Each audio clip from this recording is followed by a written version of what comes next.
Kar je bilo izvedeti, teh del očeta so bile v bistvu zelo različne. Se je pokazalo, da gre pravzaprav vsakem žanru na način skozi. So obdelovali to kot jazz, pa so to obdelovali kot pravšen sort, pa kot popevke, pa tako. Da bi zdaj tle človek težko rekel, kdo bi to lahko izvajal. Vsekakor se mi zdi važno, da kakršnakoli izvedba ne bi poskušala posnemati očeta, ampak pač najti neke nove dimenzije, pa neke nove izvedbene možnosti. A se zanimajo, vas kličejo umetniki? Ja, občasno ja. Včasih pa tudi ne, odvisno, se zgodi razno.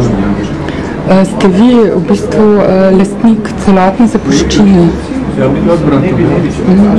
A je raziskana cela zapuščina?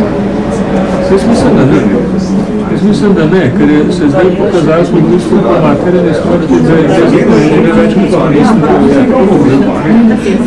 Še smo bili prepričani, da je cela zapuščina šla v gledališki.